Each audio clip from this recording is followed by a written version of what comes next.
G'day folks and welcome to the Vookcast, Australia's Nintendo podcast. My name's Oliver Brandt and in this episode I'm joined by Angelo Valdivia, Hey, paisanos. Michael Goncalves, Hey, team. and Luke Henderson. Hello there. We've got a great episode lined up for you today, all about the upcoming Nintendo Direct, a curious new patent, some game updates and more. But first, let's go over the financials, because every 3 months Nintendo drops information about its financials, including how much consoles and software it's sold, and it gives us a few insights into how well particular games and the consoles that it has are doing. So the biggest one is that the Switch has now topped 150 million units sold, which is just a gigantic amount. So, that's nice.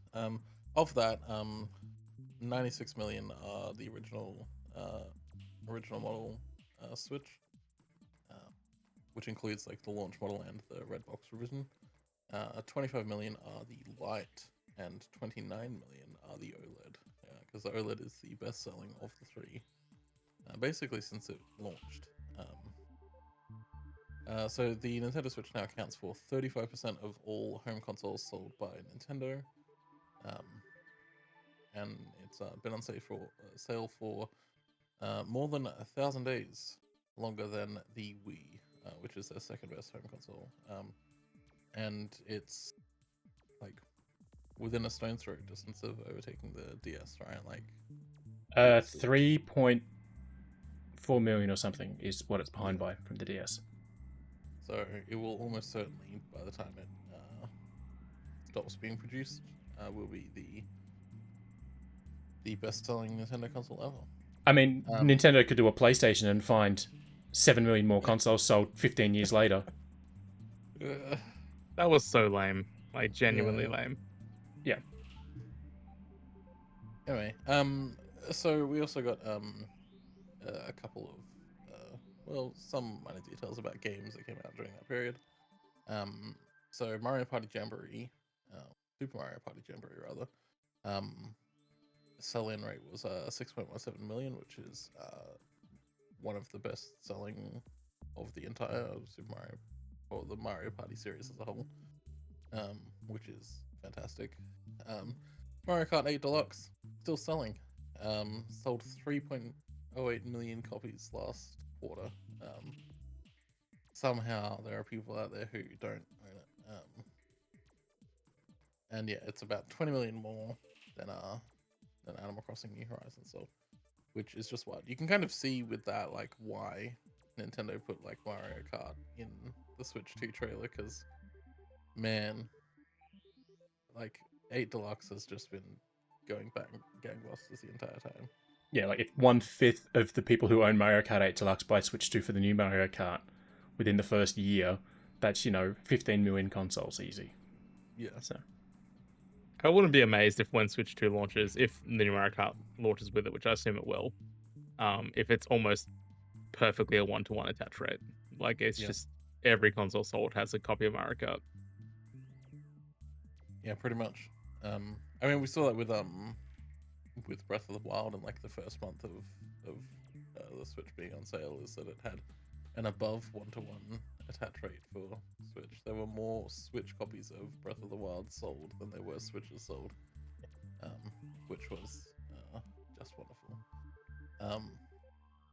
But yeah, I mean, like the other thing is that, like, there's console sales are down year on year, software sales are down year on year. Nintendo is revising its numbers down, so the writing is very much on the wall. We knew that, of course. They announced the Switch 2 for a reason, but like, I feel like, I don't know, this is the first like significant decline that we've seen year on year. So I think it's the first one that isn't accountable to COVID, because we saw a decline in the 2021 year after the 2020 explosion, but that was obviously because they sold so much more than they anticipated. So So yeah, I mean, I think, in terms of Nintendo's position, they have, you know, kept the Switch alive until exactly the right point. Um, and it's important to note, despite what some people reported, this has nothing to do, like the drop in sales has nothing to do with the Switch 2 being announced, because this period doesn't go over when the Switch 2 was announced, and then it goes up to the end of December. So, yeah, this is purely just people. I mean, everyone who wants a Switch really has bought a Switch. So, If what we're Nintendo looking at now. if Nintendo want to keep making sales of Switch hardware, they should drop the price. They won't, because Furukawa already said they wouldn't do that. But it's like, Switch 2 comes out, drop the price of Switch 1. Yeah. The Switch these days has to cost nothing for them to make. They must be making so much money on consoles, like just on the retail price of a console compared to how much it costs to manufacture them. Must make it's insane how cheap that must be. Yeah.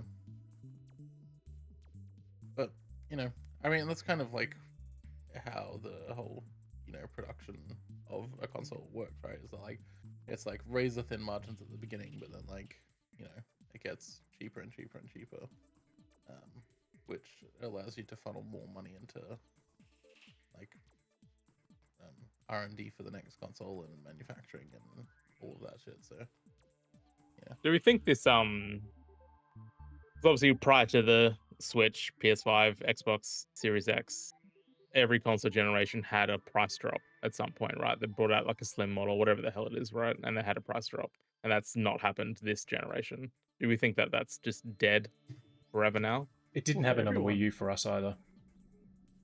For all consoles, like console prices Yeah, haven't all come consoles, down yeah. nearly as much. In last fact, they've gen only and the gone gen up. before.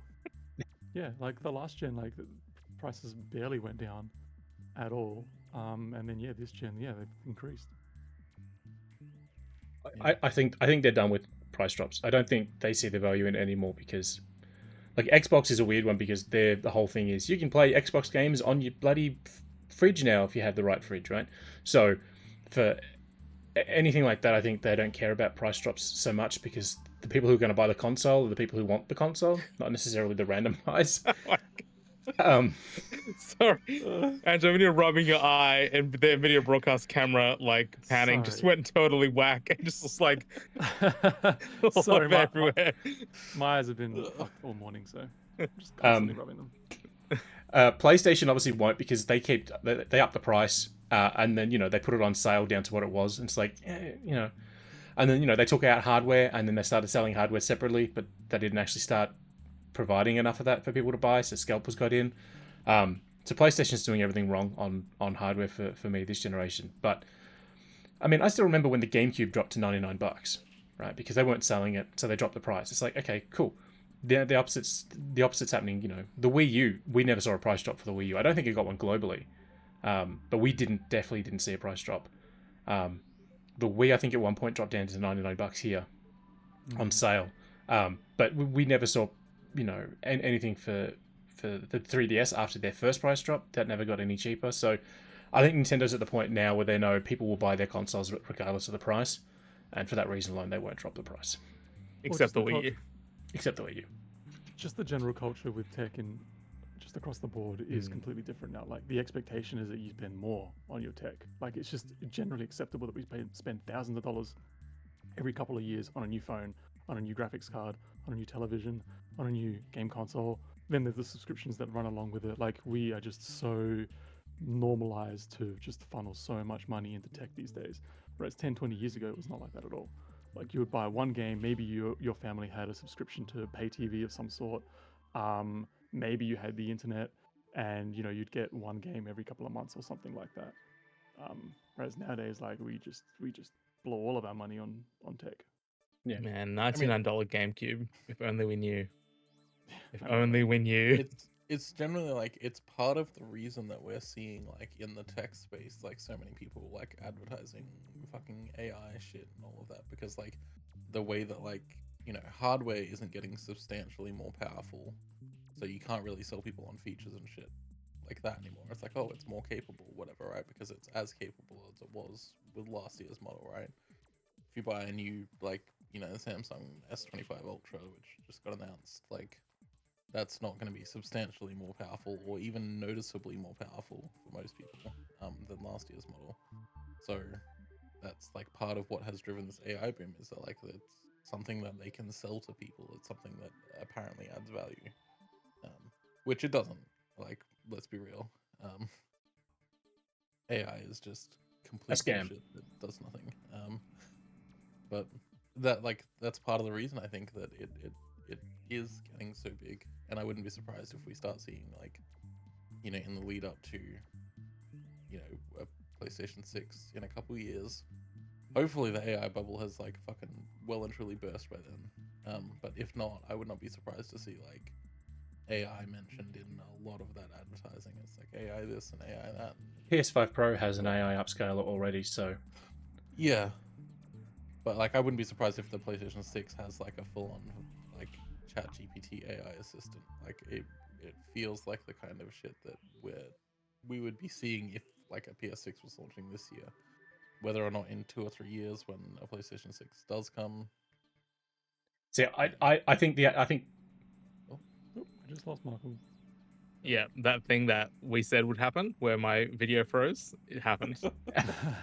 I thought you were just very like intently in thought. I think the funny thing, and I saw it recently, all these AI programs that are scalping everyone's art to learn how to draw, they're now scalping their own AI art, so they're cannibalizing themselves. So that's a perfect example of why AI is crap, because there's no restrictions on it. Once you teach it to do something, it just keeps doing it over and over and over again. So yeah, I don't think AI is going to be around at all. But we saw the AI upscale stuff in the patent from Nintendo. So it's not as if Nintendo's immune to this sort of thing. But yeah, I don't think consoles going forward are going to be that different. I mean, we see it now. PS5 and Xbox Series X are almost the same bloody console, just laid out differently internally. So yeah, I don't know. I'd love to see some differences, and that's why I like Nintendo. Nintendo, even if the Wii U bombed, they tried something very different from what everyone else was doing at the time. So, small wins where we can get them, I suppose. Yeah. Anyway, Switch 2, huh? We actually have a real date or a real time on the date for the Nintendo Direct broadcast that will be revealing all of the details about the Switch 2. Assuming they don't leak beforehand. Well, yeah. Which is a very real possibility. But midnight on April 3rd for the East Coast people, except Brisbane, because they don't. Their daylight savings ends that weekend, so if this was another week later, we'd all be on the same. But yeah, daylight savings is still in effect that day. And if it had been a week later, or like daylight savings ended earlier, then they wouldn't have, technically kind of broken their promise, because we would be an hour back. Anyway, so yeah, it is 12 a.m. April 3rd for the East Coasters, except Brisbane. It's 11 p.m. on April 2nd in Brisbane, 11:30 in Adelaide, 10:30 in. That's not right. Oh, yeah, it is 10:30 in Darwin, and then 9 p.m. Sorry. My brain is just fried. 9 p.m. in Perth. Aren't time zones in Australia just amazing? Yeah. It's like the fact that we have 3 and then we have 5 for half the year, and like Adelaide is ahead of Brisbane. Like it And makes Darwin. sense. Yeah. Even though we're like perfectly aligned. Well, like like Brisbane is like off to the east, right? It's like they usually Because I don't believe in ahead. daylight savings. Yeah. Because the curtains will fade. They get extra sunlight. Thanks. That's an farmers. actual argument. Yeah, the WA one is always like, how will the cows know when to wake up? And I'm like, Yeah. what the fuck are you talking about? Well, Nintendo's got you fixed. Get them an alarmo. Oh my god. Anyway, I'm super excited about this. Like, I absolutely cannot wait. I'm Yeah, so so- intrigued to see what they actually announce and what they show. It's just So 2 months away. I was Yeah, looking exactly. back at how they handled the Switch one. So we had that like little teaser that was essentially the same as the teaser we've gotten for the Switch 2.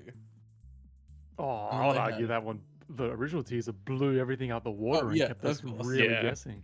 It really did. But you know, in terms of like marketing beats, like that was the equivalent.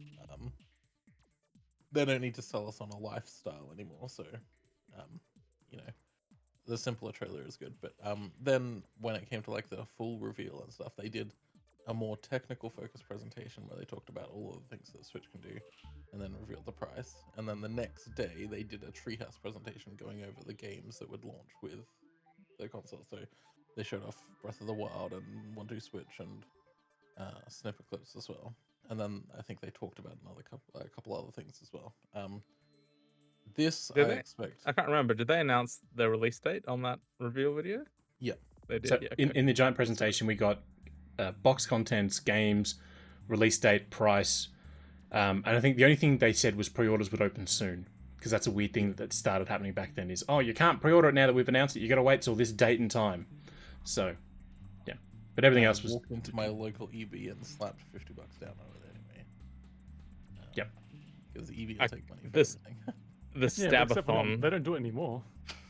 Yeah, the Stabathon for pre-orders to Switch 2 is going to be wild. I'm not looking forward to it at So all. Nintendo have told EB and other retailers not to take any orders until they Mm. release the date and time. Yeah, for sure. So I really hope that That's- Nintendo tells EB that you can't lock pre-orders behind a fucking subscription, because that's bullshit.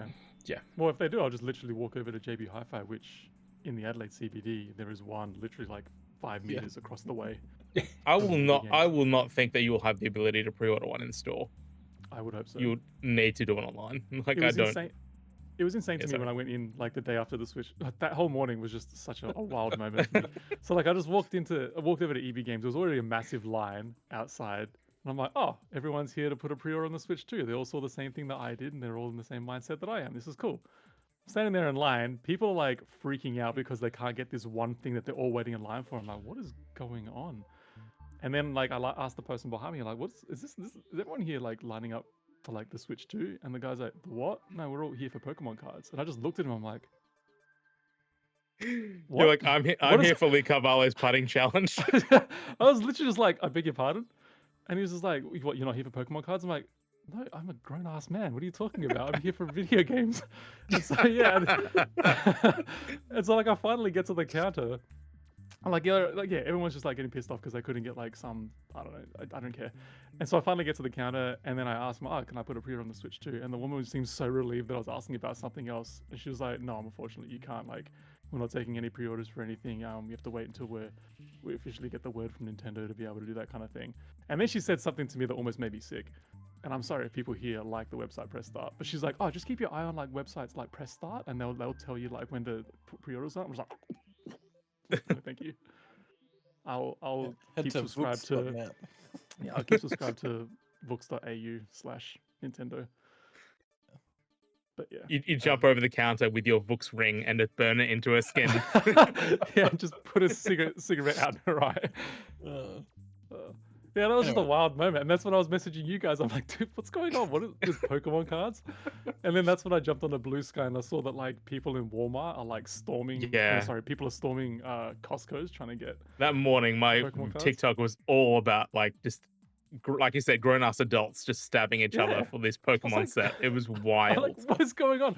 I can't pre-order the next Nintendo console, and everyone instead is freaking out over Pokemon cards. It was a bonkers morning. Anyway, sorry.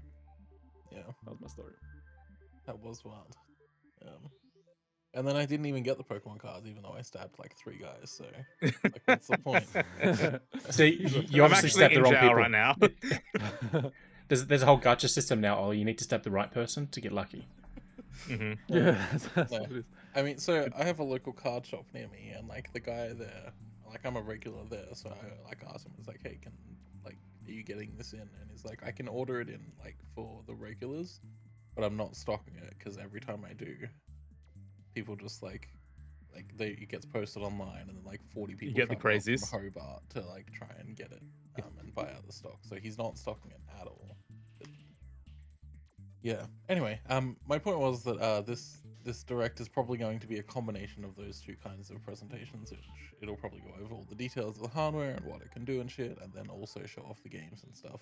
See, part of me likes the fact that, they will probably do that where they'll spend 20 minutes on the new hardware features, 20 minutes on whatever, 40 minutes worth of games. And then part of me is like, I don't want to be up till 2 fucking a.m. to learn about the Switch 2 games because, I'm an old man. I want to sleep at 2 in the morning. You know what I mean? I'm only going to be up till 10 maybe. Just go to bed early. Go to bed at like 9 p.m. Wake up at whatever. And then... Yeah, which is probably what I'll do because, I've done this for years now. But it's like, it's just the weirdest thing for Nintendo to do, or weird. If it was like a half an hour direct, I'd understand and I'd be fine with it. But and I put this down to Japan being a very late focused country. Like, I'm someone who gets up at 5, 6 in the morning every day, regardless. Whenever I go to Japan, I spend like the first 2 hours of the day just twiddling my thumbs in the hotel because nothing in that country opens till 10 a.m. at the earliest, outside of the convenience stores, which open 24 hours a day. So I spend most of the time waiting for things to open. So Japan focuses on doing things after work, not before work, so to speak. So yeah, for that reason alone, I understand why they do a 10 p.m. Tokyo time direct, because everyone's now back home from work and shopping. But it's like, it just makes no sense. Their working day starts later and ends later as well. So. Well, no, that's the thing. So Nintendo are 9 to 5 for their jobs.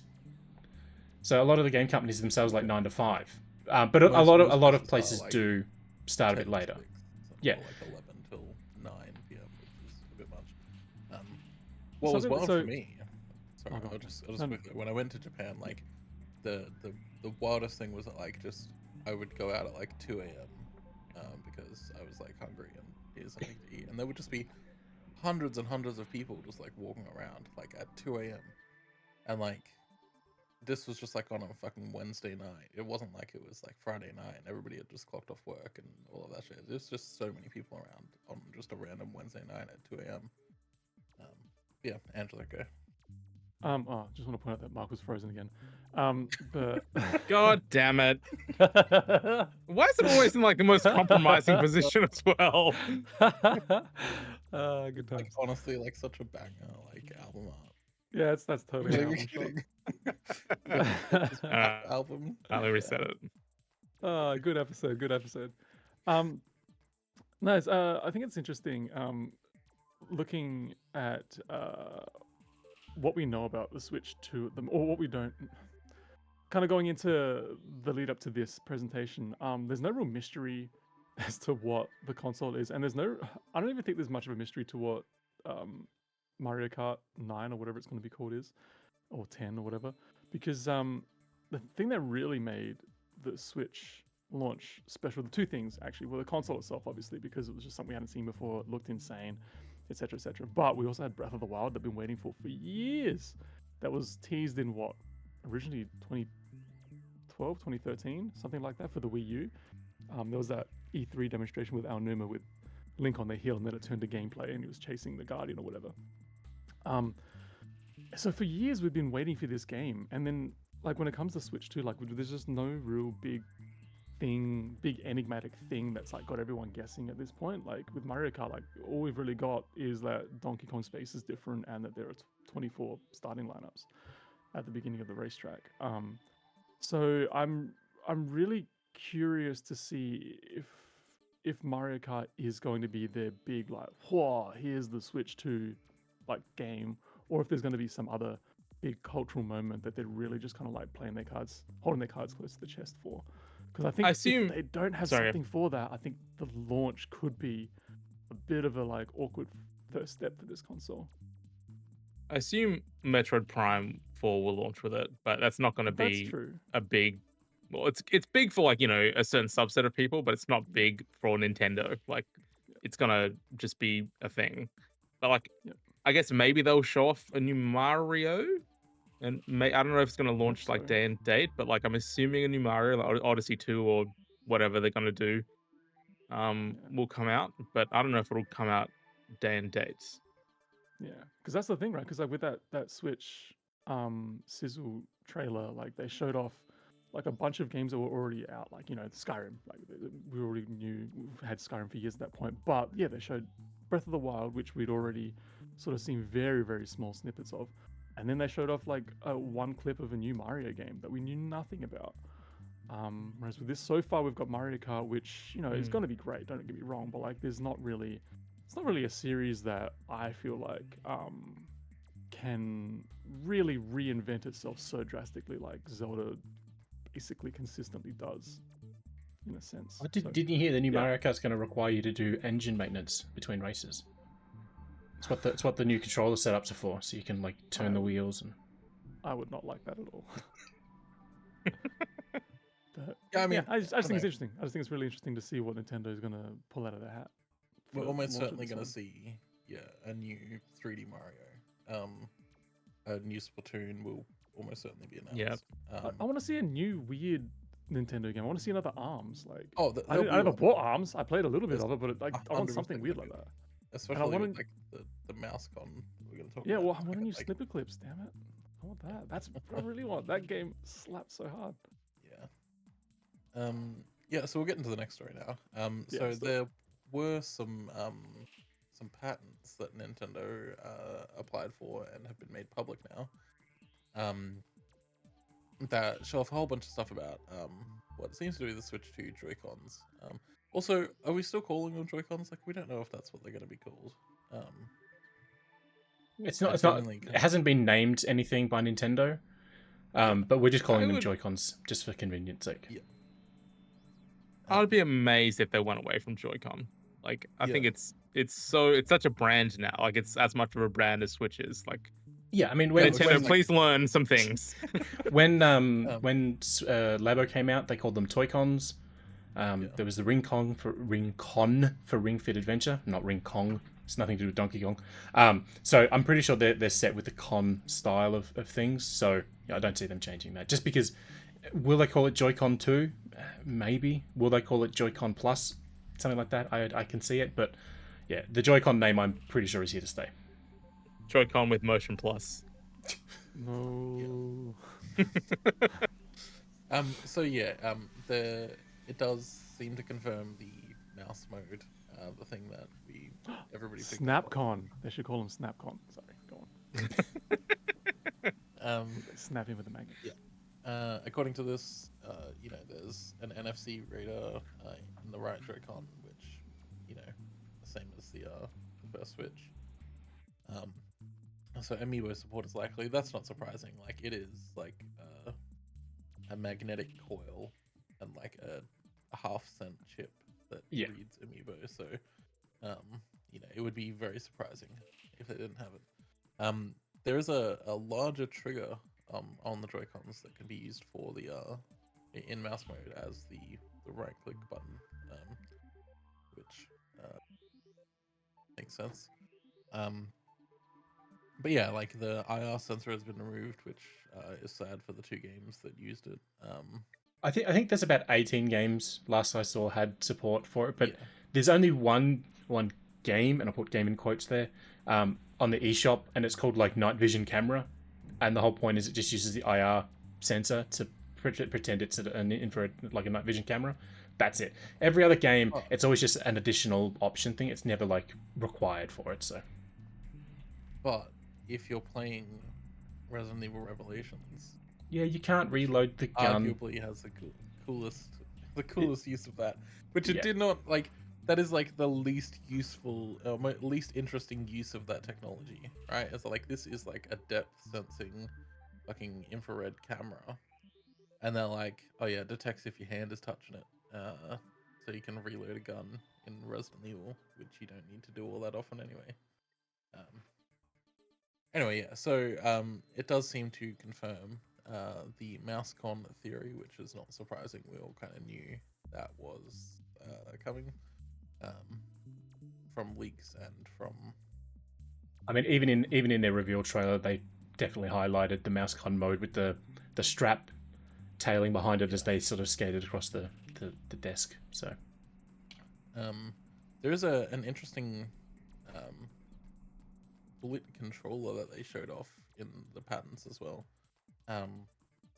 which may or may not be a real thing. Like, that could just be a case of, patent artists like illustrating it in a way that is a bit more obscure, or it could be that, you know, the next Pro controller is going to be splittable and usable as a mouse and shit. If Either that's way, the design, I question ergonomics.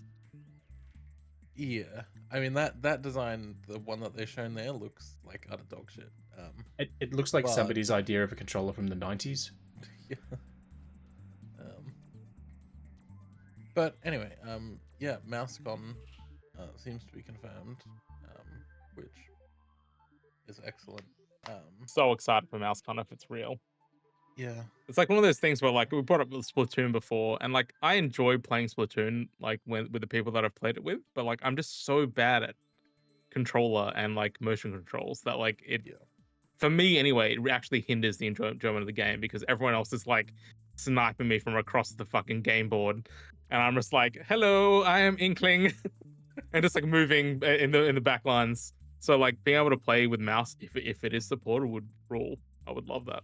I'm just curious how you would play something like a shooter with potentially 2 mouse con, or a controller on the left hand, or half a controller on the left hand and then a mouse in the right hand, or Yeah, vice you just versa. use the control stick exactly like WASD, up, down, left, right, and I then suppose so. the mouse like a mouse. It works But- perfectly.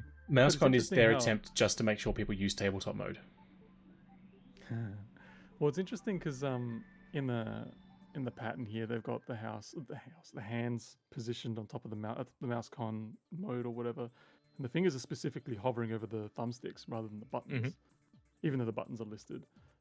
So I wonder if that'll be some sort of, I don't know, if I think they'll just be Well, I like wonder what a that'll be like. a digital thing, all right? So flick up for a button, flick down for a button, flick forward, and flick back for a button. It's just like a D-pad almost. yeah. And your thumb sits there just because that's the closest thing where a thumb would sit, right? If the Yeah. D-pad was there, you would sit on the D-pad. I'm just curious to see how they would, if this has like any sort of UI function, like browsing the eShop or browsing your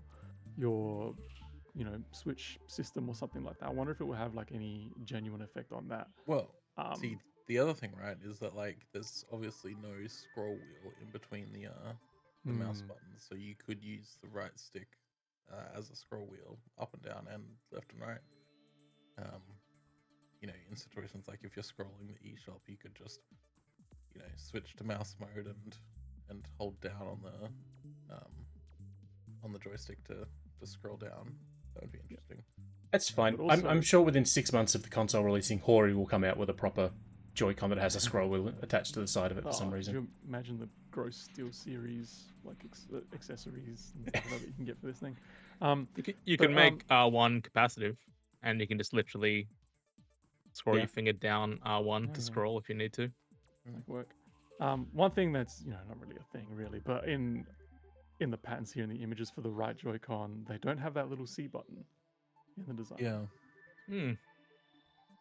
Well, it's not a C button yet. We don't know. It's just a blank Yeah, button that that's doesn't true. have Just a anything on it. blank button. Or that extra little third nipple button. Yeah. I mean, being- that extra weird controller doesn't have any extra buttons. It's just 2 D-pads and 2 control sticks. It's true. Yeah. And I think LNR, if that's what I think it is. I can't tell if that's LNR or some type of weird rail attachment. I can't really tell. Yeah, no, it Uh, is LNR. The only, It the is only on, really okay. cool thing that we haven't talked about that I think is great is the charging dock that they show off in the patent. Which again, Yeah. not an official product because Nintendo hasn't announced anything, but that's the one thing that Switch never got is an official charging dock for Joy-Con outside Oh, of the it grip. It has one now. Oh, It sorry, I mean, literally has at launch. It came Yeah. out what 8 months ago. You Yeah. know, right as people were really buying Switch in droves. I just think it's great, and the fact that they're laid out differently. They're not like side by side. Normally they're top and bottoms are alternated. Really helps highlight the magnetic attachments that Nintendo show off in the patent. So I actually really don't like it from a usability point of view. I feel like if you're going to have that, you want it set up so you can just grab one controller from one side and one controller from the other side and you're good to go. This Well, way you I have to think- like flip it and move it around. I think the point of this is to illustrate it as like a controller, right? Like, because it's on its side, and you would use it on its side anyway. You obviously have to flip it upside down, but I think the point is showing it as like, oh, these are both controllers. It's like a weird like artist design language. Yeah. Bullshit, where it's like, oh, these are both controllers. They're not like just one part of a console. They're both individual controllers that you can pick up, and that's why they're designed like this and shit. Like, which, you know, again, it's a wanky design ass thing. But like on the other hand, like every Switch that you buy already has a charging dock for it. Like it's just the side of the console itself. So yeah, like, but just literally you just can have on the console. you can have extras like, you know, I personally at my parents' house have like multiple switches on like little charging docks, because when I go over there we play Mario Party, and you know, we need multiple Joy-Cons charged up for that. So there is a use case for it. It's a limited use Sure. case. I'm all for like accessorizing and stuff, but I have seen some people complaining about a non-official dock. I'm like, oh, it came with the console. It's part of the console. But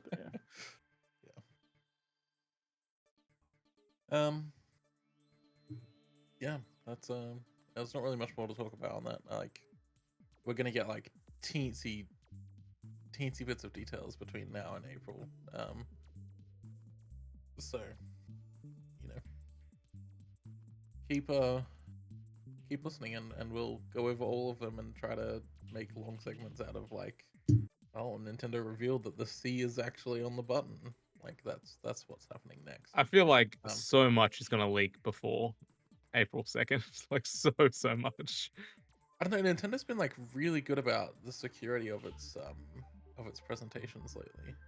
Like, we've gotten like a couple details from like third parties that have like, you know, sent out a press release saying, oh yeah, our game is being like announced at this time, and it like just happens to be at the exact same time as the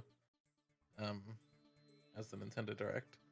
But like, in terms of like first party stuff, we haven't really had any major leaks in a while. Basically ever since who was that PRO on Twitter got exposed as potentially being a Nintendo employee, which was very funny. But yeah, like, Nintendo has been very strict about its shit lately. So yeah, moving on. A small bit of news that applies to nobody except me. Pokemon TCG Pocket now has trading. It wasn't in the game at launch, it is now. It is limited to in-game friends, and you can only exchange cards of the same rarity. So if you have a, you know, 3 diamond rarity card, you can only trade it for another 3 diamond rarity. People were very annoyed about this. You also need like resources and shit. People were very annoyed about this, but I think it's a good thing because it prevents somebody from just like spinning up like 6 more accounts on other devices that they have and just like trading like all the good pulls that they get for just like chaff that you get. So I think it's better for the in-game economy and in-game competitive meta to prevent people from easily trading. So you can still trade with your friends every now and then, you know, for cards that you're missing or they're missing, but you know, you can't just farm cards for yourself, which I think is a good way to do it. Yeah, that's pretty much it. Also, they introduced a new set, which is very good.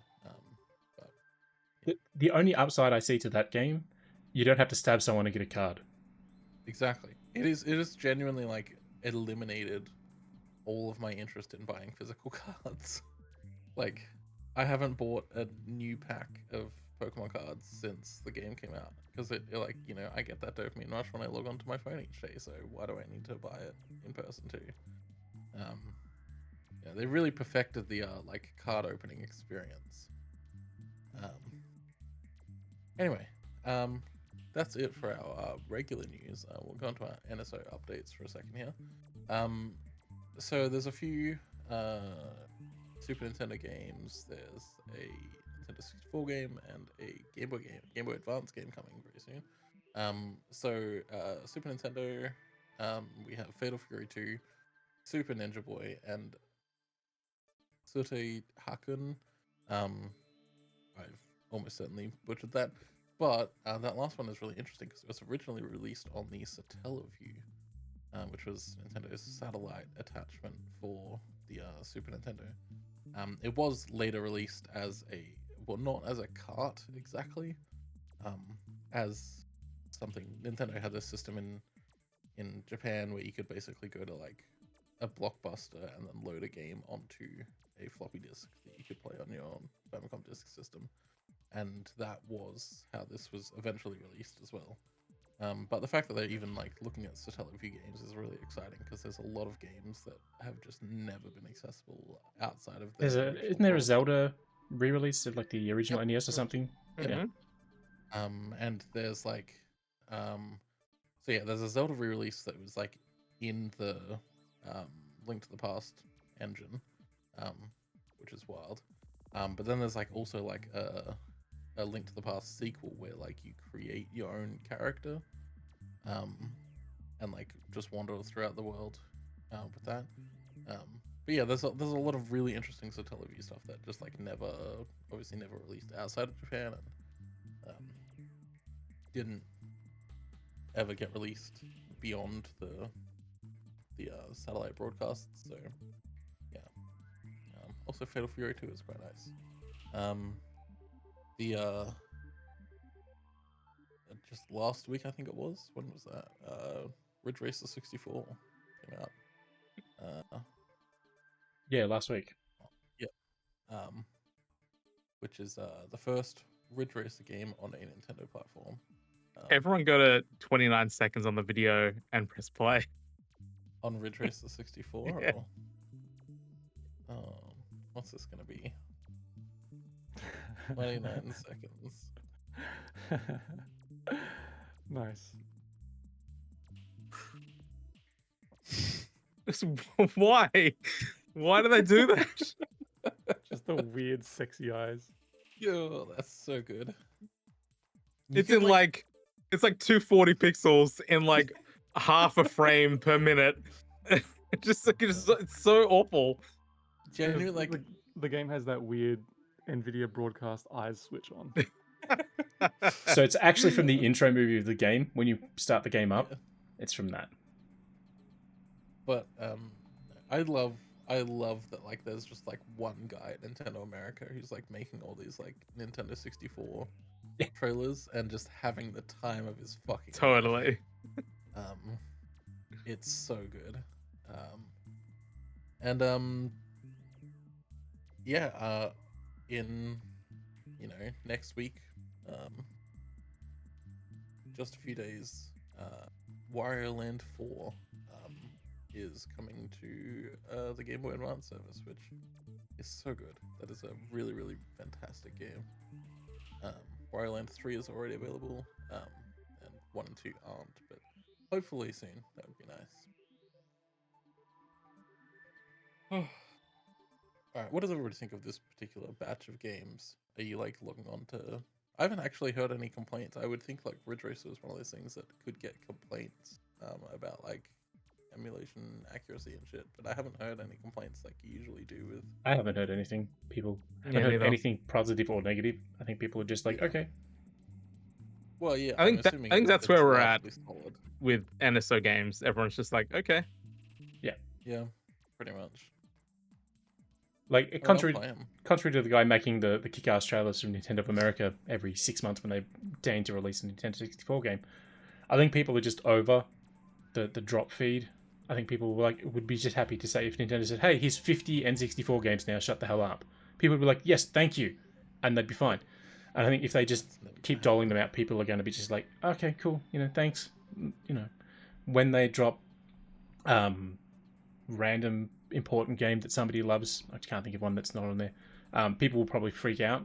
But for now, I think people are just like, yeah, cool, they're ambivalent to what's happening. So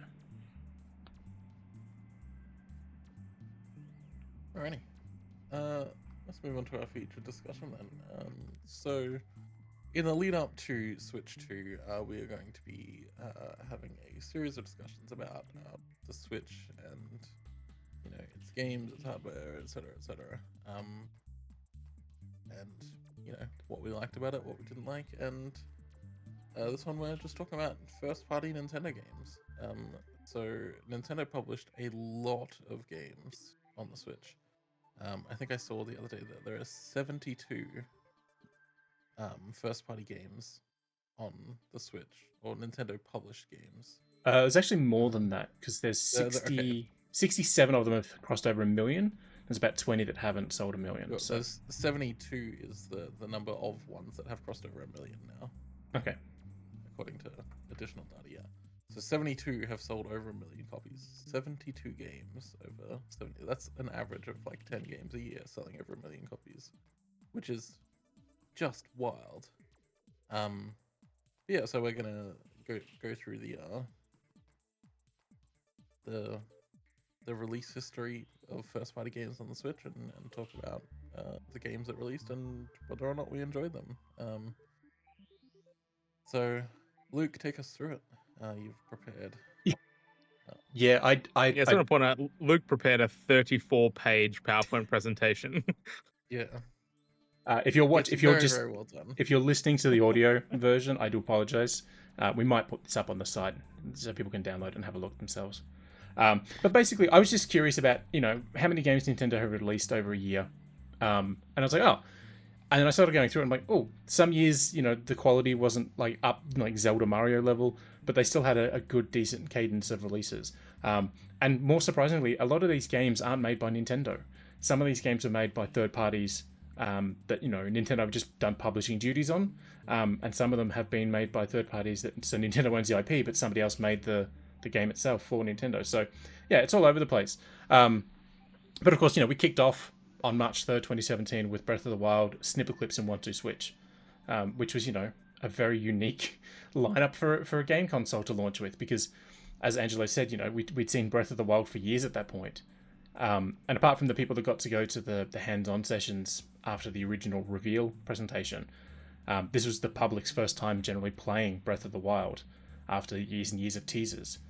After hearing that the horses won't run into trees on their own, we finally got to see it in action. So yeah, we kicked it off big on March 3rd, and then 6 weeks later, Mario Kart 8 Deluxe released and has dominated the console ever since. So yeah, we kicked off pretty big, and then obviously ARMS in June. So that's just like the first 3 months essentially of the Switch, and we got 2 banger titles from Nintendo.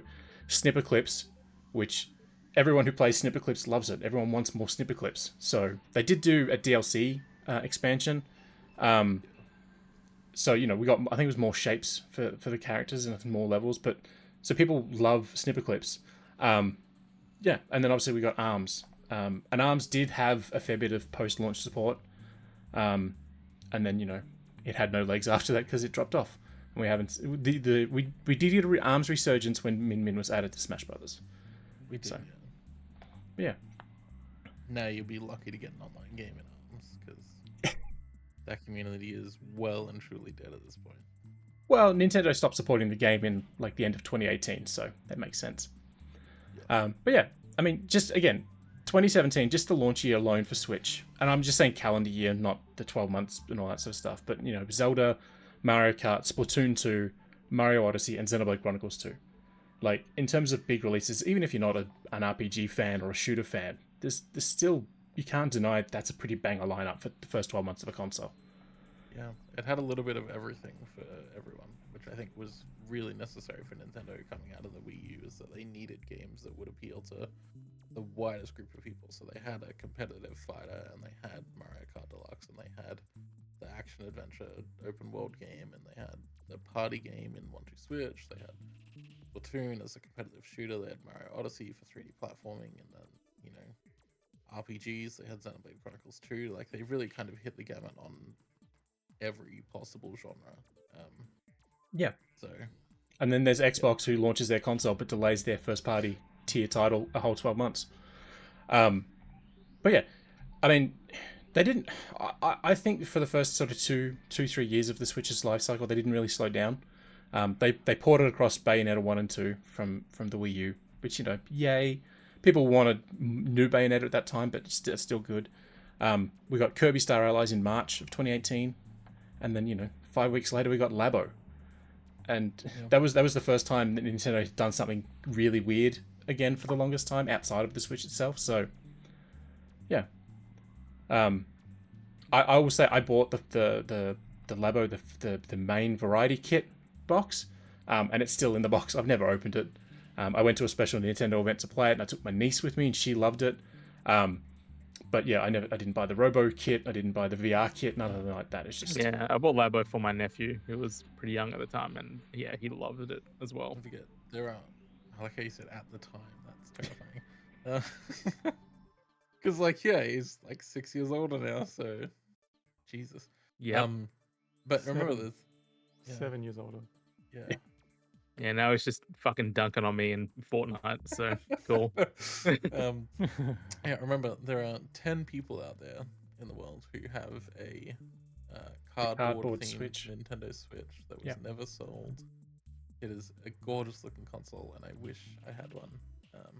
Well, it's not. So it's the console, the Joy-Con, and the dock. The dock itself looks like a cardboard box. Yeah. So, but yeah, I mean, then the second slide for 2018 I call the dud slide, because we got the Splatoon 2 expansion. People are either in on Splatoon 2 or they weren't. Pokemon Quest, that's one of their digital Pokemon games that nobody cared about. Sushi Striker, The Way of Sushido, which was a Wii U, sorry, it was a 3DS and Switch game, so it was the same game on both platforms. Hyrule Warriors Definitive Edition. You either like the Warrior style gameplay or you don't. And Donkey Kong Country Tropical Freeze, with the added funky mode, And again, that's one of those things where you either enjoyed the game on the Wii U or you never played it.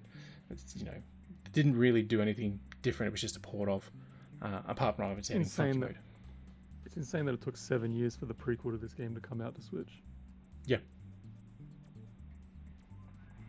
Which is, again, one of those weird things. It's like, what the hell were Retro Studios doing the entire time? Because we know they weren't working on Metroid Prime 4 until 2019. Yeah. So, yeah. The 2018 continued with Mario Tennis Aces, Captain Toad Treasure Tracker, which again also hit 3DS at the same time, because you got to remember, the 3DS was still around in the first few years of the Switch's life cycle. Nintendo tried. Octopath Traveler released then as well. Nintendo published that, but obviously it was a Square Enix developed game, and it's now since released on everything else, but at the time it was Switch exclusive. Michael's favorite game, Go Vacation, came out in July of that year. I didn't even know this game existed until this slide. That itself was an updated version of the Wii Vacation sequel. There was 2 games on the Wii, and one of them was sort of that, so that's what that was.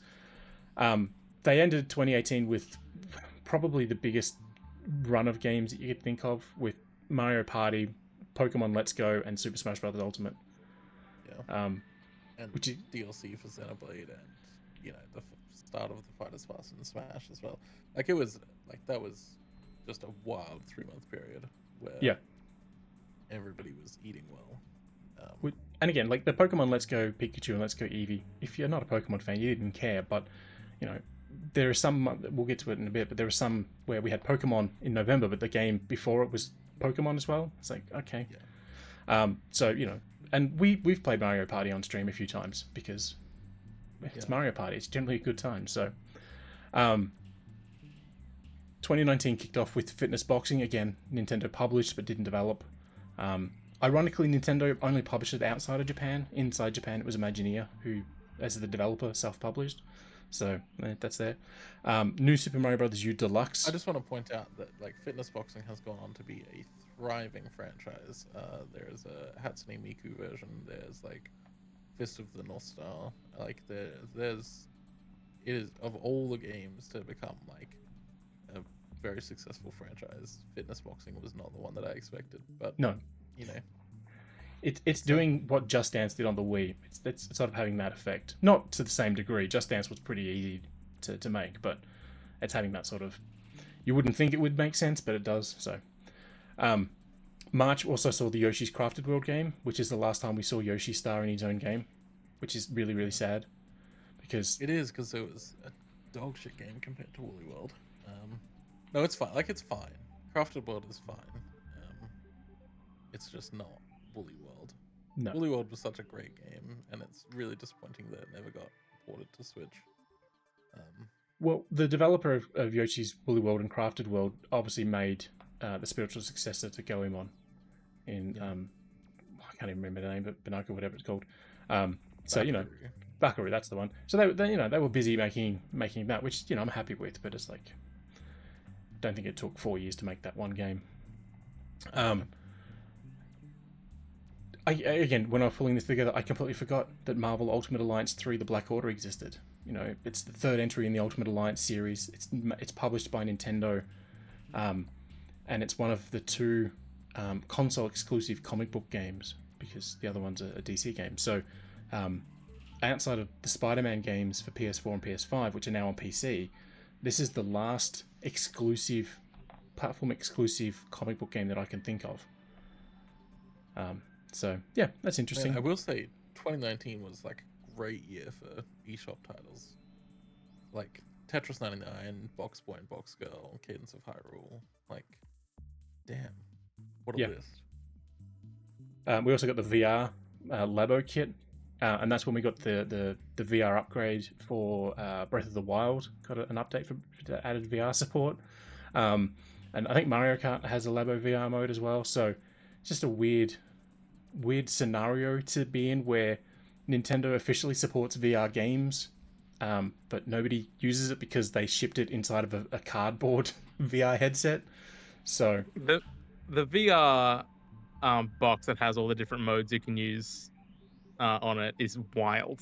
Like, I don't even know what the fuck is going on in that. There's the elephant. There's some type of bird. There's is that a camera or a gun? Like, what is the top left? I don't even know. The one with the scope is like a telephoto lens camera. The blue one above it's a regular sort of camera, and then the one on the right above the VR logo is the viewfinder, the old viewfinder toy style. Yeah, right. Okay. And the thing that really pisses me off is they put out this Labo VR thing with a camera mode, and then like a year later they went, "Hey, new Pokemon Snap's coming." No support for the fucking camera option for VR. It's like, you've made a game about taking photos, you have a thing designed to mimic a camera in VR, and you didn't think to put those two together, but somehow you thought Mario Kart VR was what people wanted? I would also stop supporting this if I was Nintendo, so I agree. I'm not saying that they shouldn't have or anything. I'm just saying it's like people saw that and that's the first thing they wanted was Pokemon Snap supported for that, and then they bring us a new Pokemon Snap that doesn't have that. It's like half a step there, not quite the way. So but yeah, Super Mario Maker 2 is also in there. Again, I really wish that game had more support, because they sort of sent it out and then killed it within like 6 months, whereas the Wii U one got release after release after release of updates. I think it just didn't like initially take off as much as they hoped it would. Yeah, it definitely didn't. It's probably because there was a 3DS version of the game. Well, God. Yeah. I think with this one, it was just interface for the most part.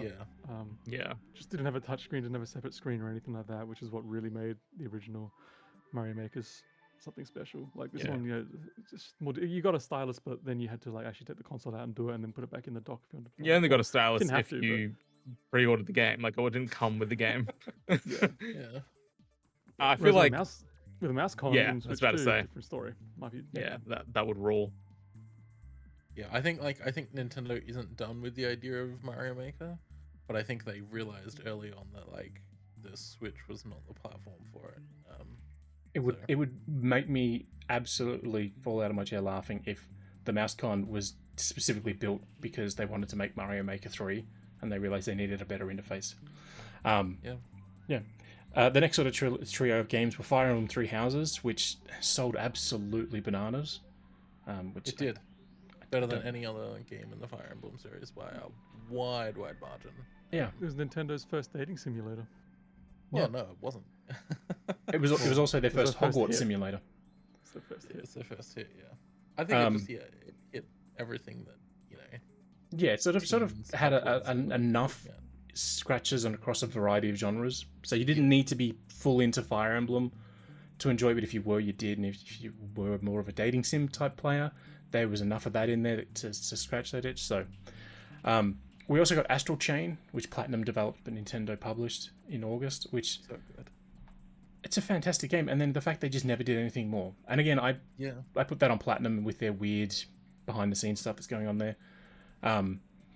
And then, 2 weeks after Astral Chain, we got Daemon X Machina, which again, not made by Nintendo, but published by them.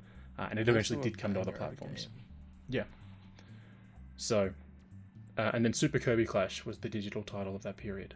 How are we still not out of 2019? This is like... Yeah, it's insane just how many games still they've so released. much more to go. The next sort of slide, again, we got Zelda Link's Awakening, the remake, which was a fantastic game. I have a keyring of that floating around somewhere. Then that same day, we also got the Switch Lite. So we're 2.5 years after Switch launched, and we got the Lite with the 3 colors. They've obviously had different versions of it since, but that was the first time we'd seen anything else in the Switch hardware lineup. So a week after Zelda, we got Dragon Quest XI released on Switch. And the reason why this is sort of here, like front and center, is because it had an orchestral score. The PS4 version of this game didn't. It had a MIDI soundtrack, which, MIDI soundtracks in this day and age will never fly. But we had that. It just had a lot of extra content, a lot of fixes to it. And it came with a demo. It was like 10 hours of content. It was not really a demo, more as like the first chapter. 10 hours, which was wild. Yeah. But then, a month after that, we got a Ring Fit Adventure, which didn't start selling well, at the end of 2019, but in 2020 got a real resurgence. So yeah, just a lot of happening in that sort of period. And obviously the first of the 2 expansions for the Marvel Ultimate Alliance 3 expansion pass released. I think this one was the Fantastic Four, or it might have been Blade, something like that. So, and then rounding out the year was Luigi's Mansion 3 and Pokemon Sword and Shield, which the Pokemon Sword and Shield, I think, is about 27 million copies sold between the 2. So, yeah. Luigi's Mansion 3, what a total fucking banger. And I still think it has the best visuals on any Switch game. It just looks gorgeous. Yeah, I mean, I'll say, like, I've played pretty much all of the first-party titles on the Switch. I don't think anything for me was quite as enjoyable as playing through Luigi's Mansion 3 with my sister. Like, that was just a fantastic experience. I absolutely loved that. The question I have to ask you is, were you Luigi or were you Gooigi? I was Luigi. I wasn't gonna... Obviously. Luigi. But no, it was absolutely lovely game, and it looks gorgeous. The gameplay is super, super fun. I think they took the best parts of Luigi's Mansion 1 and 2 and refined them into something really, really wonderful. So yeah, they did really well with it. I enjoy it, and my history with Luigi's Mansion is tumultuous at best, but this was just a straight up banger for me. Yep. Obviously 2020, there's a lot that we can say about 2020, but we'll stick to the high points. We kicked off the year with Tokyo Mirage Sessions Sharp FE Encore, which is the Fire Emblem Shin Megami Tensei crossover game. So that's where, it's the Tokyo Mirage Sessions is SMT backwards, which itself is the precursor to Persona. So, that whole Persona shit comes from Shin Megami Tensei, and then FE is the Fire Emblem. I remember when this was announced for Wii U, it took like 4 years for it to come out. It was like this really long, in development game. And it came out and nobody cared because it was on the Wii U. So this was the chance for it to get, eyes on. And then it didn't sell on this one either. Nobody gave a shit either. So it had two attempts at life and people didn't care both times. I think it just scraped 1 million copies sold. No. I think they Atlas mentioned something about it. It wasn't in Nintendo's numbers. I think I got like 1.01 million, and that was it. Like that's okay. It just barely scraped 1 million. The same time that came out, though, is when we got the announcement of the second wave of Smash DLC, which obviously ended with Sora. So that was a big deal. Before the bad times kicked off, we got Pokemon Mystery Dungeon Rescue Team DX, which is a remake / hybrid beast of the red and blue versions of that game. Yeah. Because the red version was on GBA, but the blue version was on DS. That's a weird release situation there. Combined both of those and added new features. It's like a weird remake / remaster / enhanced version. Yeah, it's very weird. Then around sort of late March, we got Good Job, which was one of those weird indie developed but Nintendo published games. And obviously a little small game came out in March called Animal Crossing New Horizons. No one played that game. Yeah, no one played that. No reason to play that game. But yeah, I mean, it's a slow start to the year, but then obviously Animal Crossing and the rest of the world kicked everything into high gear. The next group, obviously, I don't know if we're going to go through all in detail, but we got Xenoblade Chronicles Definitive Edition, which was a remake port of the original Wii version. 51 Worldwide Games, or it's I think it's called Clubhouse Games in the US, came out. And I will stand by it that the AI in that game is busted as fuck. And I swear for emphasis, because in the box art, there's a picture of them playing Reversi, or whatever it's called in other regions. It's the tile game. We got black tiles and white tiles. And I've never been able to beat that on the advanced. It just it just goes, oh, here's my move. And it goes, oh, you don't have a move. Here's my move. Oh, you don't have it. And just does that for like 5 moves in a row. So, that sucks. We got the first of the 2 Paper Mario games for Switch with the Origami King. That was obviously one of that was sort of following on from that weird Sticker Star, Color Splash era, where they were still trying to be, unique and things. I've loved and hated a game at the same time more than this game. Yeah. Like, I smashed it out an entire weekend. I really loved the story and everything about it. But the combat is just the worst thing Nintendo has ever done. It is just awful. Yep. Like, I do not understand how that got past like any type of like game testing. The frustrating part is that like the boss battles are actually quite interesting. Yes, because they change up the formula. Yeah. But like if they just used the like mechanics and shit that they did in boss battles throughout a game, I would be interested in it. But the regular combat and like your reward for I think I've said this before, but your reward for doing well in combat when you level up and shit is that you get to do less combat, and like that is not Yeah. It's like, oh no, we know that this is shit, so the better you do it, the less you I have to very do. rarely use fast forwards in any game, but like every single combat I'm like, fast forward this shit, please. And again, but that comes after the Color Splash and Sticker Star games, where they tried to do different things to the combat and people didn't like it. So speeding through Pokemon Cafe Mix, another random Pokemon game for Switch and mobile. Jump Rope Challenge, which is still on the eShop, even though it was only supposed to be around for like 6 weeks or something. That's the game a few Nintendo designers made in lockdown, where you have the Joy-Con in each hand and you simulate jumping a rope. I don't know why you would simulate and not just actually jump a rope, but sure. The September-October period of 2020 is probably the big window, because we've got Super Mario 3D All-Stars, 3 incredible games, 1 shitty release schedule from Nintendo, because, the limited time release. How limited it was. It was so limited. You could never get it. I mean, it's not as if Amazon in the UK just found a whole box worth recently. Yeah, Amazon Australia had some stock selling recently as well. Like, there's still fucking copies around. Then the second Mario Kart game to hit Switch that people keep forgetting was actually a game was Mario Kart Live Home Circuit, because it's the one that actually came with a physical Mario Kart RC car with a camera in the top of it, and you would actually control it with the Switch, and you'd see what you're seeing on thing. And I mean, it was a cool idea. It was lousy because if you didn't have the space, or if your house was full of carpet, the cart just got bogged down, so it didn't work as well as they sort of hoped it would. And it was done by Valen Studios, which was created from the co-founders and leaders of Vicarious Visions, which did a lot of incredible games for Game Boy and DS back in the day. They also then took this tech and made... so they did a publishing deal with PlayStation. So...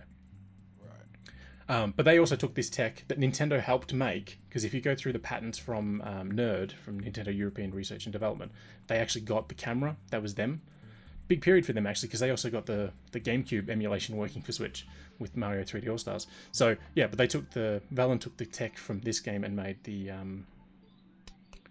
Hot Wheels version, which was released on PlayStation only in, like, North America. Yeah. So genuinely, like, I just looked this up. If you look up Hot Wheels Rift Rally and like look at any of like the like gameplay footage for that, it's like they literally just made Mario Kart again. Yeah, like, they just took out anything Mario and put it with generic Hot Wheels cars. October ended with both Pikmin 3 Deluxe and a little game called Super Mario Bros. 35 releasing. Which I'm still so angry that they just got rid of it. It's just, why would you do that? Because it's Nintendo, and Nintendo do Nintendo things.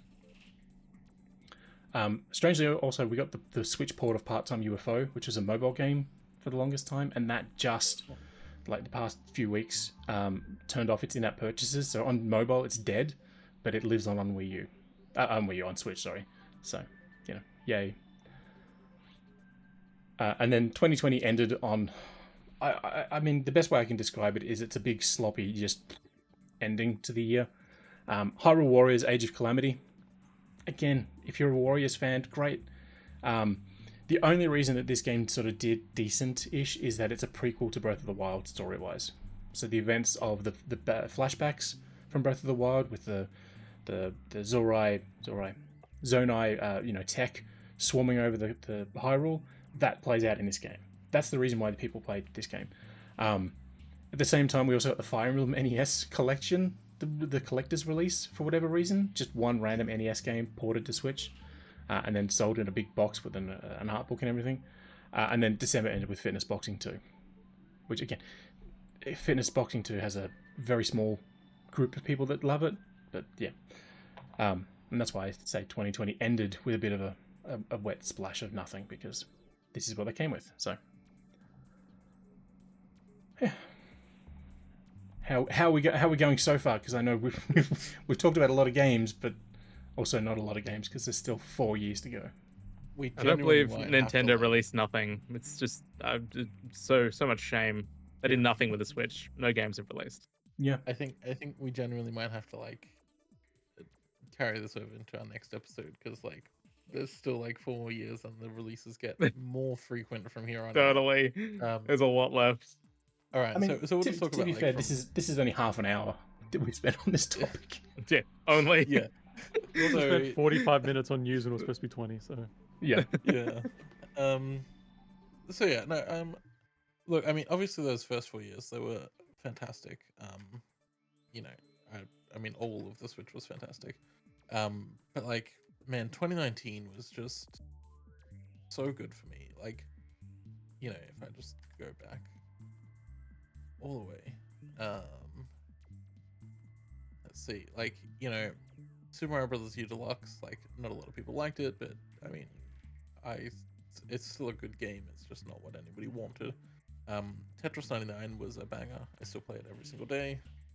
They just announced a new Grand Prix event for Donkey Kong Country Returns HD, so still supporting that game.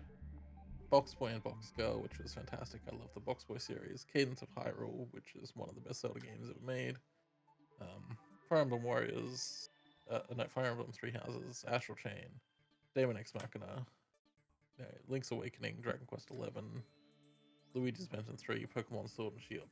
That is a killer of a year for me specifically. Obviously not for everyone, but yeah. Yeah, as I said, I think Luigi's Mansion 3 is probably my most enjoyed game of those ones. In part because of just how wonderful a game it is, but also the experiences that I had playing it with my sister. So yeah. Angelo, thoughts on all of this? The first 4 years of the Switch, or first 3 years of the Switch. yeah, they were good. It's true. Were there any games that we went through that you'd forgotten actually released? I mean, yeah, most of them, but it's more the case that I forgot which ones came out when. Really, there's a lot of games that I'm looking at, oh gee, that was 2019. Oh gee, that was 2018. Yeah. Fire Emblem Three Houses. I played a whole bunch of that in the first couple of months that it came out, and then I got to the time skip point, and then I just fell off because I was playing other games, and now it's longer in actual time than what that time skip was of 5 years, and I'm like, do I go back to it and actually play it as if I myself you real timed the time skipping game? I literally did. So it's something that's been in the back of my mind for about a year now. I'm like, oh, do I just go back to it at the 5 year point and just live as if I had the time skip? So there's also, don't forget, there's also a sequel / game to that as well with the Warrior style, Three Hopes. So story-wise, it continues. I can't remember if it's the time skip or it's something else, but it's part of the canon of that world of Fire Emblem. It takes place primarily within that the time skip period. It's like halfway in between. That's what you should have been doing, Angelo. Should have been playing Three Yeah, you Hopes should in have this been playing 5-year Three period and then go back to it. Yeah, that's what I should have done. Yeah, I don't know. I personally think that Switch came out strong with a couple of years, and I'll say this: I think 2022 and 2023 had more duds than good games. Not saying they were bad, but in terms of when you compare those years to the first couple of years of Switch, they definitely hit the ground running with the big hits, and then sort of started slowly tapering down. Yeah, but we'll get to that in a future episode. Yep. Because otherwise, I mean, we got time until the Switch 2 comes out, and there may just not be any news in between now and then. So, make the most of it. Let's quickly go over the games that we're playing. Unless anybody has any final thoughts on the first 3 years of the Switch, which I don't think so. All right, games we're playing. I'll start. I have been playing more card games, Pokemon TCG Pocket and Yu-Gi-Oh! Master Duel. I got up to Diamond rank in Yu-Gi-Oh! Master Duel, so Damn. yeah. What a fucking nerd. I know. No, they just like added new support for like the kind of cards that I play, and I was like, well, I guess I should do that. And I've gotten really good at playing one specific deck, and if I ever have to play anything else, I'm fucked. They'll just like come out and ban all of my cards in the next ban list, and then I'll be fucked. I've also been playing Civ 7. That is finally out now-ish, kind of. It's out for people who bought the early edition. Right? Yeah, it's out on Tuesday. As we're recording this, it's out on Tuesday for the people who haven't paid extra. I did not pay extra. I got it for work, but yeah, no, I've just been playing it for fun, and it is a very, very good game. I'm enjoying it a lot. I think the way that it stacks civilizations on top of other civilizations as you move through the times is very good. Interestingly, the VR version was just announced today, and it's being developed here in Australia. Angela, you have a long list. Quickly run us through what you've been playing. So last weekend, my partner and I finally finished Metal Gear Solid 2. We played the original MGS last year, and yeah, we're playing through MGS 2. What a banger! And yeah, it's again, it makes the least sense of any of the. It's hard to say because I haven't played 3 or 4 in a very long time, but this one just feels like it makes the least sense of anything. It definitely makes the least sense out of all the games, without a doubt. Just this whole story, like the last 20 minutes of just absolute confusion in the dialogue is just. It feels like. Yeah, sorry. I was gonna say it just feels like Kojima just dropped a bunch of acid, went back to his 14-year-old self and just put down every philosophical mind galaxy thought he could into the last 20 minutes of the game, and none of it makes any sense whatsoever. There are multiple movie-length YouTube videos explaining or trying to explain Metal Gear Solid 2. So see, it's one of those things, right, where it's like I've had people tell me oh, if you play 3 and 4 and then 5, it'll contextualize 2, and then I did that. And it didn't. It just does not do anything. That's the thing. Everyone gets into Metal Gear Solid thinking the next game makes sense of the previous games, and I'm like, no, because if you're waiting 5 to 6 years between game releases to make sense of the games before it, that's not how it works. It needs to make sense in the time that it comes out. Anyway, yeah. So that was a romp. I can't wait to play MGS3 and be confused all over again. Still playing through Prince of Persia: The Lost Crown. This game, I love this game, but there are times where you just hit at least I do. You just hit a wall and you get stuck for a couple of hours, and then finally you make progress. And I think that's my least favorite thing about Metroidvanias is that there are some games out there where you just need to get a certain power or something to be able to progress, and you just don't know where it is or what to do necessarily. So you just fart assing around for a few hours. You haven't hit the right pixel in the right room at the right time. Yeah. Or you just didn't think to go back to this one room that you went to 4 or 5 hours ago, right? It's just little things like that where I'm just damn, I've just wasted all this time for no reason. It's those kinds of Metroidvanias where you don't feel like you're progressing, that just feel like a real slog. But like that said, like I'm really enjoying it. When I do find progression, I am like, actually getting through the story and getting new things, etc. Like it's great. It feels really good, really good. It's just those roadblocks, and I know that I'm in them when they happen. I know that I'm stuck, and I'm just trying to find the right spot to continue. I will say that is my favorite part of a Metroidvania. Like genuinely, I love feeling like lost and frustrated and not. No, I hate it because, and it's like this with a lot of games when you just hit that block, because I feel like that there are other games I could be playing that I could be making progress in, and I'm just wasting time with this. Because nowadays, like I just don't have as much time as I did like even a couple of years ago to play games, and so I'm just like I'm wasting like 3 or 4 hours not progressing when I could be playing another game and potentially finish that game instead in this time, and that just frustrates me. The upside for Prince of Persia: Lost Crown, it has an in-game like hint system where you take screenshots in the game of rooms that you're in, and it'll sort of contextualize what's around you. So then if you're looking for something else, if you open it up, it might highlight, hey, remember this room that you went to 20 hours ago over in this side of the map? It helps if you actually did take that screenshot at the time. If you didn't, well, that's it. That's it. That's my point. Like, if you don't know where to take that screenshot, then it doesn't really work. Yeah, you just take a screenshot of every room ever. Yeah. Well, it's limited, right? Like you have to upgrade like the amount of photos you can right, take. Okay. Like it's I still love the game. I'm still gonna play it. Play it through. I've been playing on my analog pocket. I've been playing Super Mario Land DX, which is a ROM hack, a colored ROM hack of the game, and Super Mario Land 2 DX, which is another ROM hack. And I tell you what, it really makes the game so much more enjoyable to play because you can actually envision what these enemies and things actually are.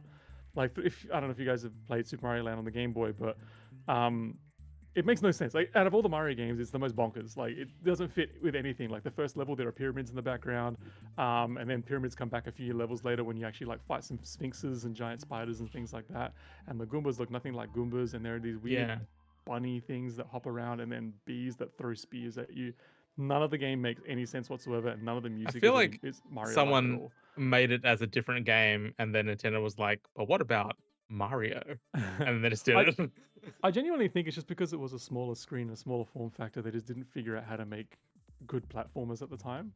Yeah. Mario is still like relatively the same size on the Game Boy screen as he is on a big CRT screen. But then when you get to Super Mario Land 2, like all the characters are bigger, and then in all these Nintendo platformers, all the characters are just bigger anyways. Like they kind of figured it out a little more. Whereas this game was just so weird and interesting. But yeah, playing it in color works so much better, and I highly recommend that that's the way that people go back and play this game if they can. I've almost finished Super Mario Land 2 DX, and like these two games, like again, just going back to the Lost Crown thing, like spending 3-4 hours getting lost, like these games alone are like 2 hours each. So like I could be just playing these games and having a more enjoyable time than just getting stuck, to put it into context. But all that said, for the first time in forever, I'm actually playing a new game. And by new game, I mean an old game that came out this year, which is Donkey Kong Country Returns. And really enjoying it. I didn't have it on the Wii at the time. I think it was just, at that point, I was just fully into playing Xbox 360 and PS3 and playing Uncharted and things like that. I just didn't really buy a whole lot of Wii games. But then I got this on 3DS, and I really enjoyed it on 3DS when it came out, but I just didn't play past like the first couple of worlds. And now I've got it on Switch, and yeah, it's so much nicer on a nice big screen in HD. It's so vibrant, it's so colorful, it's so much fun. It genuinely feels like one of the best platformers just ever made in general. So yeah, that's what I've been playing. And Luke won't be able to talk about anything that he's been playing lately, unfortunately. I mean, I've been playing a little bit of Mario, Super Mario Brothers U Deluxe, just for something a little different, just to sort of step out of what I've been reviewing, which I'm enjoying just going back to, because it's not a challenging game, it's just a simple game. So I've been enjoying playing that again, but everything else is all embargoed, unfortunately. And Michael, apart from Hell Let Loose, which is just always going to be on that list now. Yeah, it is. It's been on there great. for like it's a great game. 6 months now. So I'm playing Hell Let Loose. It's amazing. But I played through all of Uncharted 1 to 4 over the past few weeks, which fucking ruled. Well, for the most part, it ruled. You definitely get to see how like Uncharted 1 is rough. It's rough as hell. It's so weird and bad. The gunplay is awful. Like absolutely awful. Nothing is fun about it. Like all the animations are super whack. The voice acting is like mostly okay, but it's a little bit stiff. But I enjoyed the story of all of them. But playing Uncharted 1 to 3, which is all PS3 games, and then moving over to Uncharted 4 was such a revelation. Like, it is so... Uncharted 4 is so much better than 1 to 3. It's wild. I played the PS5 remaster of the PS4 game. And everything about it's beautiful. Like it renders beautifully. It plays in HDR. Like it is. I remember the first part of the game. A lot of it's in like caves and stuff. And whenever you shoot a gun, I'm getting flashbanged in HDR, and it's beautiful. Like Uncharted 4 is the game that, like, for me, is like when people like complain about it, it's like, oh, you know, the Switch 2 is probably only going to be as powerful as a PS4. And it's like, have you played Uncharted 4? Because like that's fucking gorgeous, even on PS4. Uncharted like, 4. I remember when it came out on PS4. I remember walking around the rooms and like everything was just super detailed, and like all the textures were amazing, and it's lovely. The PS5 version even more so. The sound in that game is incredible. Like 10 out of 10 to the audio engineers on that game. The surround sound mix is wild. I don't often sit in the center of my couch when I'm playing stuff. I'm usually off to the side. I'm usually laying down or leaning. But for this game, I sat in the middle because it was incredibly immersive to be in like 5.1 for that game. I very much enjoyed it. As much as the game ended like really well, like they capped off the story and it has a really nice bittersweet ending. God, I want another Uncharted game so badly. Like so badly. Did you do like all the like? There's like a smaller game as well, right? There was like the Miles Morales of that series. Yes, I didn't play through that again, at least not yet. The Lost Legacy, I think it is. Yeah, that was called. Yeah. Not yet. Like I remember playing it on PS4 when it came out, and I enjoyed it. It's fun. It's just it unfortunately focuses on the part of Uncharted 4, which I think is not the worst part. The giant exploring an open world to try and find the giant exploring open world part, which is what I don't want from an Uncharted game, like at all. So yeah, I don't know. It's been I disliked Lost Legacy because it had Nadine, and she was like she was an antagonist in 4, and it's like she just wasn't an interesting character, and to have her be like the star of the new game, like Chloe Sullivan, played by Claudia Black, fantastic character, because we got to know her over the years. But for Nadine, it's like, really? I'm really sad they didn't really bring her back for Uncharted 4. Like, and there was the other character in Uncharted 3 as well. I can't remember his name. The bald guy character. I can't remember it. Oh yeah, the English guy. English guy. Yeah, he also just disappeared into the fucking ether. Yeah. You know who else disappeared into the ether? That bad dude in the third game where he just turned a corner and just like teleported away. Like, what was that? That's one of the big mysteries in this game. In a cutscene, he's like, see you later. And he just turns a corner and vanishes. And everyone's like, where did he go? And even I'm like, where did he go? What just happened? I remember I was playing through the third game, and one of my mates came over just to hang out. And I was like, should we continue playing Uncharted? I'm playing it right now. It's like, yeah, let's play. And I'm playing the game. And I'm like, so sure I'm like maybe 3/4 through the game, right? There's another full quarter to go, maybe even more, maybe like a full third. And we're playing through, and the game just fucking ends. And I'm like, is this the end of the game? Like, I don't remember. Uncharted 3 was I didn't remember the most of it, like playing through it all. And the ending comes out of nowhere, and it's so anticlimactic. You just have a hand-to-hand combat fight with the main bad guy, and then he just dies, and like, well, we're done, guys. Time to pack it up and go back to Uncharted land. I'm like, it does feel like what the fuck is happening? They ran out of budget at exactly that point. They were like, all right, just roll the credits. We'll be fine. So the thing I compared it to when I was talking to my mate, it was like, this is what it was like when the writer's strike happened and Heroes Season 2 was coming out. It felt exactly like that. Wow. What a comparison. Like, it's just, I What felt a like comparison. there was a writer's strike, and then it's like, well, we're going to end the game. I guess we're just going to end it here. That is such a bonkers comparison. I love it so much. I will say the best thing about But yeah- Uncharted 3 is that plane sequence. Oh, it Yeah. Oh, yeah, rules. where he hangs out the. Like they put that in the movie because it was such a good sequence. So Yeah. Yeah. All the big set pieces in all the Uncharted games are absolutely amazing. Like, incredible. Playing through that. The train sequence. Yeah, the train too. sequence in Uncharted 2 was awesome. Playing through the going down the car, is it in Panama? I can't remember where it is. Going the car in Uncharted 4 and getting chased. That is awesome. Like a cinematic masterpiece. I don't feel like we've had something like that in a long time in gaming, unless I'm just missing it. It's So- also just weird with the story in Uncharted how like the first and second one are like they steer pretty well into supernatural stuff, and then I think the Yeah. third one just kind of doesn't. It doesn't that really right? at all. Yeah, and then No, the fourth not one really. doesn't really either. So it's kind of interesting. The Yeah. most mystical thing in Uncharted 3 is when you drink the water in whatever the place is called, wherever you're going at the very end, and then you start hallucinating everything. That's right. Yeah. Yeah. I will say, Yeah, so yeah. Amy Hennig, who created and directed the first 3 games, her new game is due out this year, and that's Captain America and Black Panther. So it's 1943, The Rise of Hydra. Mm, Looks So that really could be good. interesting. It's an Yeah. absurdly good-looking game. We'll totally. see, Looks man. gorgeous. I have high hopes, but she hasn't really released anything since Uncharted 3. So Because she went to EA to they started with V. oh yeah, yeah, Vicarious Visions. But like there are all sorts of But she It was was going there to are do a all Star sorts Wars of game for issues EA with surrounding the people that made projects Dead she's been in Space. charge of.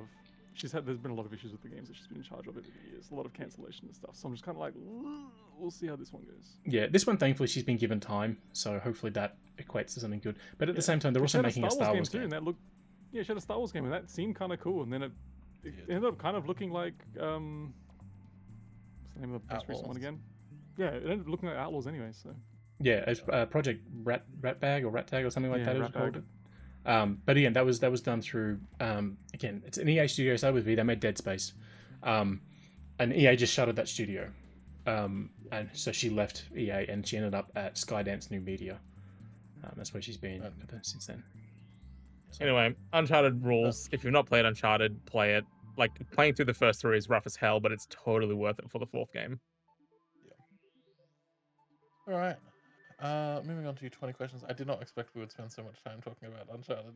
Sorry. No, it's it fine. rules. It's fine. It's really Banger interesting. game. Banger It series. is a banger game and a banger series. But yeah, I just thought it would be like, yep, I've been playing Uncharted, and that would be it. there's also Um, 3 other Uncharted games he's yet to play, not counting. Oh the my legacy. god. Don't get me started. All right. Moving on to Nintendo 20 questions. I believe it is me this time, right? Did you? I picked out a game. I picked out a game and wrote it down last time because I thought I was doing it last time and then I wasn't. So I have a game. Ask away. This game originally released in the 80s or 90s. Wow, going for 2 decades. That's good. No, it did not release in the 80s or 90s. Did this game release on a disc-based system? No. Okay. So it might be a handheld game. Or very late N64. Yeah. Or Switch. Handheld. Man, we really need to settle this once for all when Switch 2 comes out. It's a home console. We've decided it's a home console. Yeah, it's definitely a home console. Good go. Okay. Was this game released for the DS? It was not released for the DS.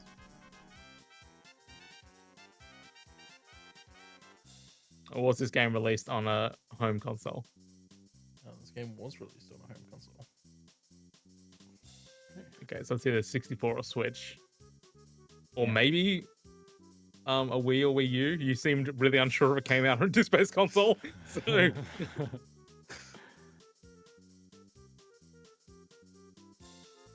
Like Was you've this, got like N64 or Switch as your two. Two possibilities. Yeah, That's two great. opposite ends of the spectrum. I mean, was this game released for Nintendo 64? This game was not released for Nintendo 64. Okay.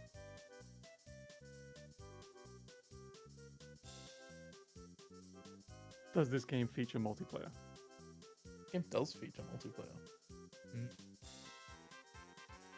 I mean, was this game published by Nintendo?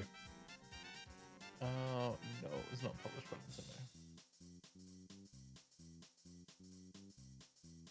Was it developed in Japan? It was not developed in Japan. Does this game feature combat?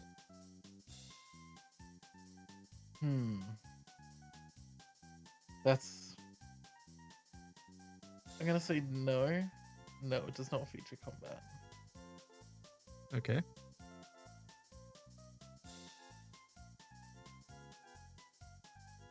But that's like a soft no. Okay. What kind of multiplayer game doesn't feature combat? Any sports game, racing game, puzzlers. Yeah. Animal Crossing. Or you can hit people with a stick in that game. So Was this game released only on digital? Oh, that's a good question. Let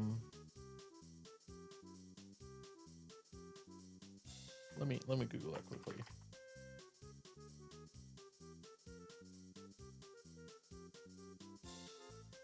The fact you're looking it up rules out a lot of games. Okay, it is not a digital exclusive. Okay. How many questions is that? and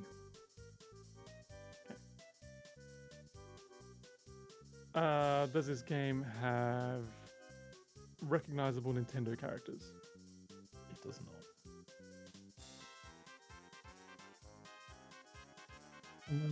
ooh, Did we ask if this game was multi-platform?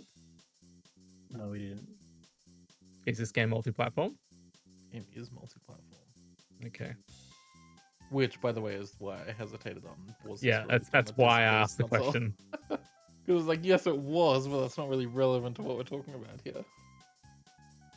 Okay, so multiplayer game, multiple platforms, doesn't have combat, doesn't feature Nintendo characters, which makes sense if it's multi-platform.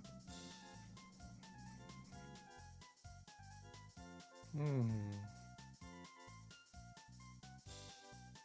struggling to even come up with examples of games like that. Is this game a puzzle game? This game is not a puzzle game. Do you guys have ideas of what kinds of games fit this criteria? That's why I just clarified it was a puzzle game, because I was like, it's sort of going down that like soft no for combat. 'Cause, you know, some puzzle games have this weird like it's a borderline combat type of dealio. Yeah, like they attack at the sides while you make puzzle things. I'm thinking something like Rocket League. Could also has crossplay. Did Rocket League have a physical release? There were Surely not. versions released in stores. Wow, I did not know that. I thought it was digital only. It's just like code in the box stuff. Okay, I would not call that a physical release. I would still call that digital only. Is this game cross-platform? Cross-platform, as in, does it have cross-platform multiplayer? Yeah. No, it does not. Okay. So it's not something like a Fortnite or a Rocket League.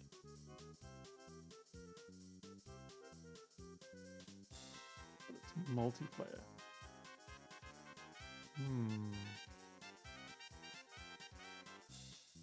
We're gonna figure out what type of game it is. I just genuinely struggle to come up with any games that fit the criteria. Was this game developed in the US? It was not developed in the US. Oh, that knocks out Rocket League. How many questions are we at now? 4 and a guess to go. All right, yeah. I don't think we're gonna get like where it's. I think we've got to start thinking of actual games. the multiplayer game without crossplay does sort of narrow it down, because many games these days do come with crossplay. Yeah, exactly. But it's not one of them. But it's not Can I combat burn a focused. question? Yeah, go for it. Oh, maybe we asked this already. I don't think we did. What was the question you wanted to ask? I wanted to ask if it is local multiplayer only. No, we haven't asked that. Hmm.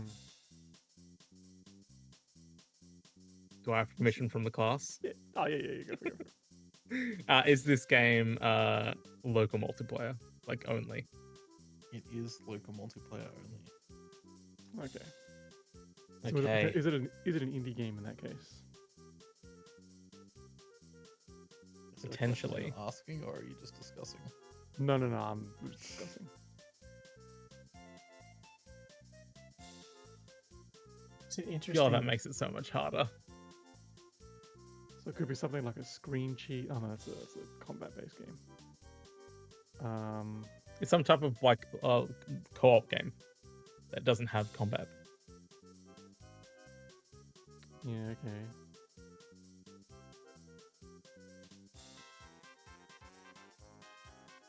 I'm also trying to think of some That sports games. Isn't a puzzle game. Uh, Could be a it- party game I'm thinking farming game. that doesn't have combat. Because there I are a thought lot it could of, be or fighting game is yeah. combat. No, farming. there are a lot Oh, of farming. Sorry, There I are a thought lot you of said farming games that hit fighting. all the platforms, like Stardew Valley. Yeah, Stardew. Stardew has online multiplayer though. It does. Or he didn't say that it doesn't have online multiplayer. I asked if it only Yeah, had it is local. only you- local. Yeah. Oh, he did. Sorry. Okay. Also, Okay. Stardew has combat. You can go and hit slimes and shit. Now. True. Well, because I was Actually, thinking, a lot of farming games have combat. To be honest. thinking Yeah. Fae Farm, because Fae Farm, pretty sure doesn't have combat. But I don't know enough about it to be certain. Is there a Harvest Moon? And there's like 4 on Switch. Harvest Moon has combat in it, doesn't it? From memory. Yeah. Yeah. And he said no. So there's no combat. It's Oh. not a puzzle game. It's local multiplayer only. It's multiple platform, no cross-play. Is this Is a it a sport? Oh, go on. Yeah. Okay, we have very few questions left. All right. What was So- your question going to be? I was gonna ask if it was a party game, so you're gonna ask if it's a Okay. sports game. I was going to ask if it was a sports or farming sim. Can you ask if it's a sports or party game? We just combine them. Okay. All right. Yeah. Is it a sports or party game? Define like a party game, right? Like, are you thinking like Mario Party, or are you thinking just something that you would play like when you have a group of friends together? Like, is that? Oh yeah, 'cause okay. what I That's, consider that's a party game, right, is different to what mean, most people. When you say party game, you generally think Mario Party style. I think Yeah, game, a there's game also- package with like multiple smaller games in it centered around multiplayer. Hold on. Luke's having a Having a meltdown. he's Um, getting a message from the gaming god. yeah. No, the game based off that anime that people love that's actually shit. Demon Slayer. There was a Demon Slayer party game, but it wasn't like traditional party. It had multiplayer, Oh but my it was god, only that's local. amazing. Okay. Could ask if it's a licensed game instead. Yeah, is this game a licensed game? This game is not a licensed game. Fuck. Okay. How many? What's that? Is that a question and a guess, or just a guess now? 2 questions. Well, we I haven't guess. resolved my question yet. Yeah. Oh I yeah, mean, sorry. I'm not sure how to answer it. Right? It's like I could see this being something that people definitely do play at a party when they invite friends around and have a couple glasses of wine, right? But I don't think it's not like a Mario Party. kind Alright, of should we just- vibe. Should we Yeah, instead answer the specify and say, is it a sports or a game that is a collection of games? Sure. All right, that question. No. Okay, all right. We got one guess, one question, one guess. Sorry, one Yeah, question I'm and gonna then get guess. Yeah, I'm really stumped on this one. I feel like you're really close to like it clicking. Yeah, I feel like we are, but I feel like we just need like a few more questions. I feel like we're So it's a Hmm. local multiplayer only game. It doesn't have crossplay. So that honestly, to me, knocks out anything by a major studio because their multiplayer games mostly are crossplay focused. Because, you know, that's the buzzword for multiplayer these days. The no combat knocks out a bunch. It's multi-platform too, Yeah. so it's not even like a snippet clips or something.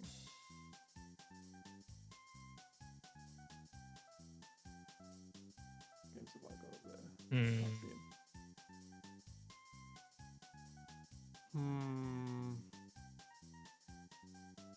I'm trying to think what multiplayer games hit Switch which would have done somewhat well that it sort of resonated with Ollie.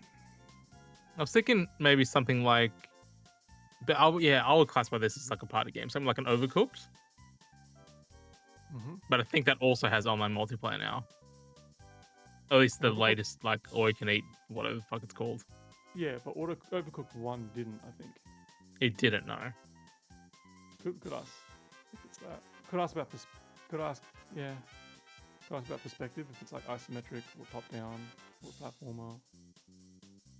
I mean, we could always ask the meta question if we've mentioned it because we haven't mentioned a heap of Yeah. games. I feel like if we're gonna ask Yes. any question, the meta question is probably like pretty solid. Yeah. Have we mentioned this game yet? You have not mentioned this game. yet. Okay. Moving out. Well, yeah, moving out. That's the one that was done here in Australia. We should have just mentioned a few more games before asking that question. Hindsight. I'm gonna love. I would have loved if this isn't a Switch game and this is a 64 game and we're just We might have- completely on the wrong end. I mean, mad if it is. No, because I moving asked if out it was a and we- 64 game and he said no. we screwed it up. Oh, did you find? Okay, I totally missed that. Be mad if it is moving out, and it turns out, yeah, we just didn't ask it before that question. Yeah, I got no idea, guys. I think like combat is the one that's like really blowing my brain whole. Yeah, because most multiplayer games focus on combat. It's the rare ones that don't. And it doesn't have any Nintendo characters, and that's really like putting me off. But again, because multi-platform, it makes sense not to have Nintendo. I can't think of anything, so we'll just go with Angelo's moving this is out the suggestion. most. Yeah, this is the most stumped I've been in ages.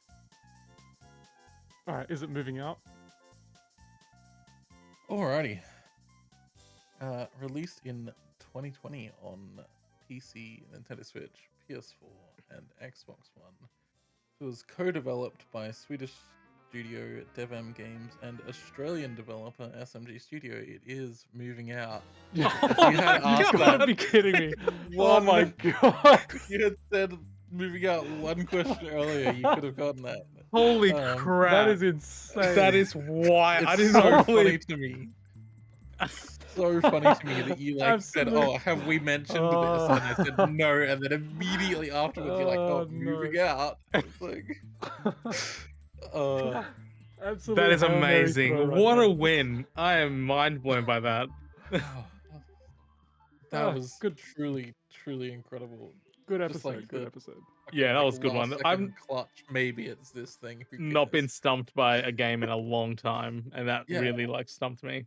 I thought this was a really interesting one because it's difficult to like pin down as a genre, right? It's like, you know, Wikipedia calls it a cooperative moving sim, which like That's not a yeah, genre.